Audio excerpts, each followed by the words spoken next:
નમસ્કાર બાળ મિત્રો, યુટ્યુબ ચેનલમાં આપનું હાર્દિક સ્વાગત છે. આજે આપણે ભાગ નંબર 137માં દાખલા નંબર 41થી 50 સુધીનું સોલ્યુશન મેળવશું. તો ચાલો આપણે શરૂ કરીએ. દાખલો નંબર 41.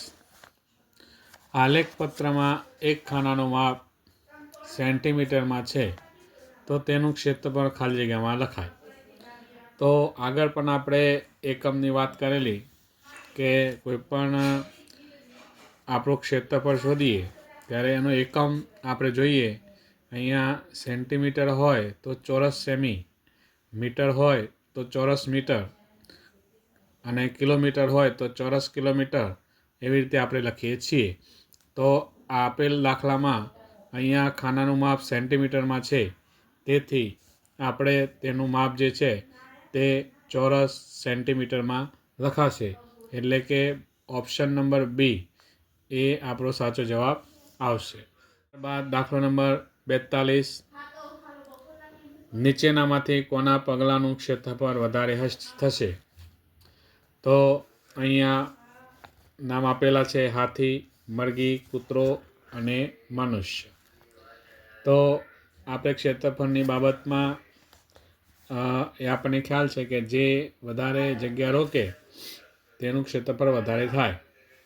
હવે અહીંયા આપેલ 4 વિકલ્પો પૈકી આપણે હાથીનો પગ જોઈએ તો સૌથી મોટો હોય, તો આપણે કહી શકીએ કે આપેલમાંથી હાથીનું પગલાંનું ક્ષેત્રફળ એ વધારે હશે.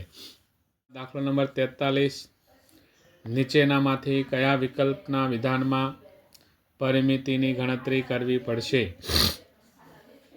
તો અહીં આપણે જોઈએ દિવાલને કલર કરવાનું કામ, પાઠ્યપુસ્તકને પૂઠું ચડાવવું, આસન ફરતે ઝાલર મૂકવી અને પ્રમાણપત્રને લેમિનેશન કરવું. હવે આ 4 વિકલ્પો છે તો સૌપ્રથમ આપણે જોઈએ તો પરિમિતિ એટલે શું? તો કે જેની વસ્તુની ચારે બાજુના માપનો સરવાળો. તો અહીંયા પહેલું જોઈએ તો દિવાલને કલર કરવાનું કામ છે, તો તે અને દિવાલમાં વચ્ચે કલર થાય એટલે તે આપણા ક્ષેત્રફળમાં આવે. તેવી જ રીતે પાઠ્યપુસ્તકને પૂઠું ચડાવવું, તો તેમાં પણ આપણે એના ઉપર કવર ચડાવીએ છીએ એટલે એમાં પણ ક્ષેત્રફળ આવે. આસનની ફરતે ઝાલર મૂકવી, તો આ પરિમિતિમાં આની જે કહેવાય કે ગણતરી કરવી પડે, કારણ કે આસનને ફરતે ઝાલર મૂકવાની છે એટલે એની ચારે બાજુના માપ જે છે તેને આપણે પરિમિતિ કહીએ છીએ.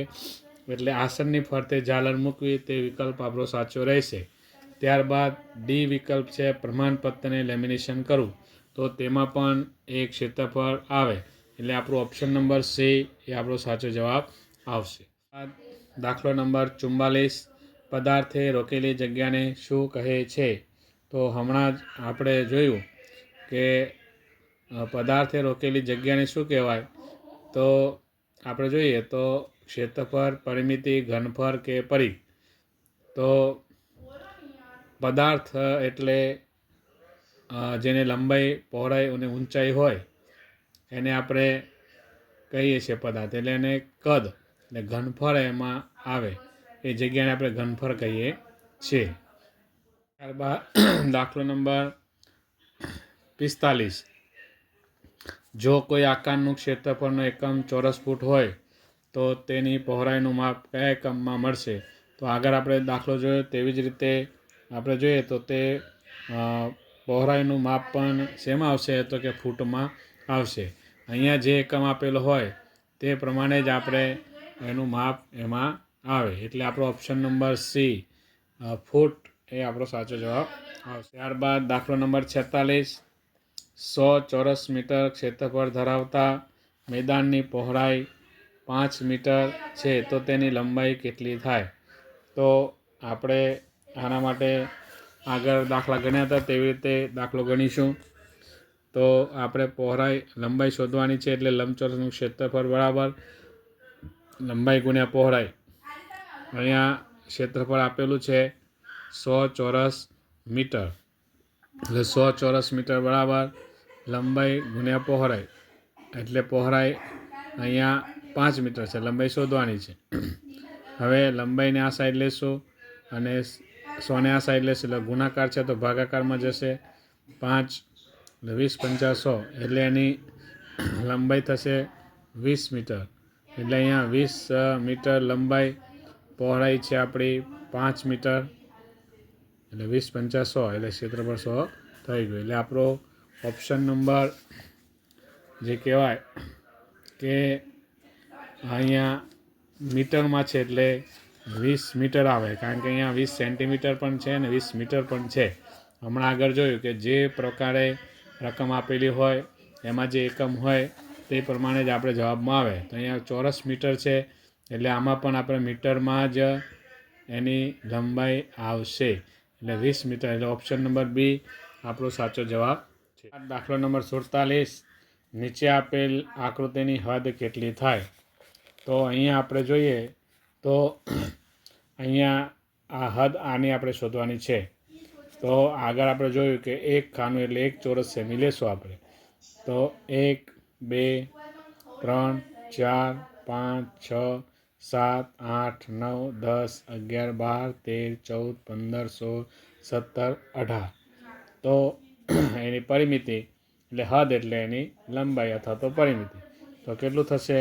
18 અહીંયા સેમી છે એટલે સેમી આવશે.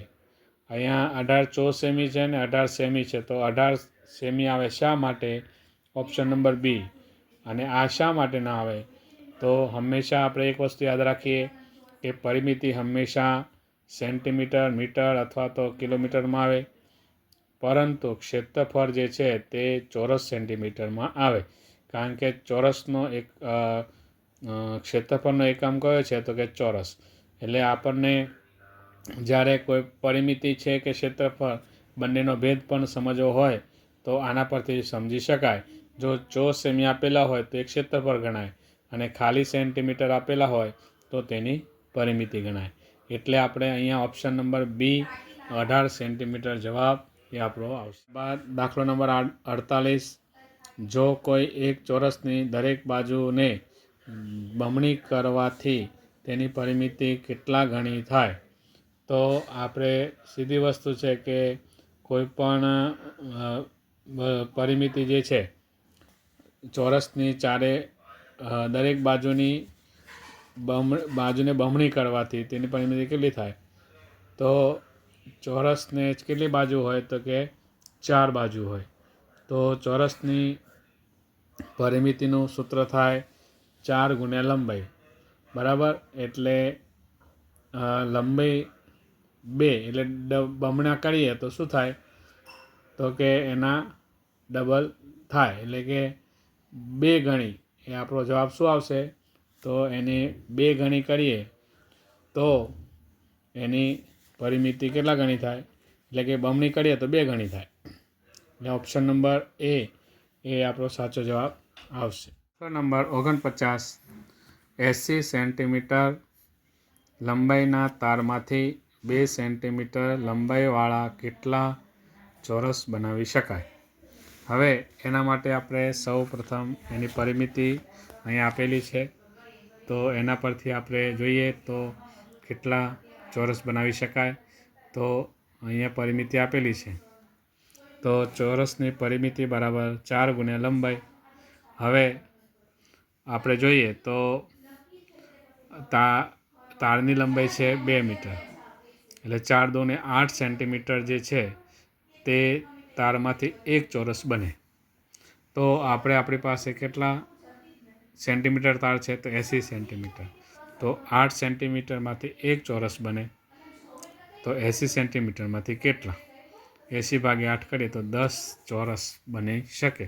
એટલે ઓપ્શન નંબર બી એ આપણો સાચો જવાબ છે. ત્યારબાદ દાખલા નંબર 50, 120 સેન્ટીમીટર લંબાઈ ધરાવતા લાંબા તારને વારીને ચોરસ આકાર બનાવવામાં આવે છે, તો આ ચોરસની પહોળાઈ કેટલી હશે? તો આપણે અહીંયા એના પહોળાઈ શોધવાની છે. તો ચોરસની પરિમિતિ બરાબર 4 × લંબાઈ. અહીંયા પરિમિતિ છે 120 સેન્ટીમીટર. 120 બરાબર 4 × લંબાઈ.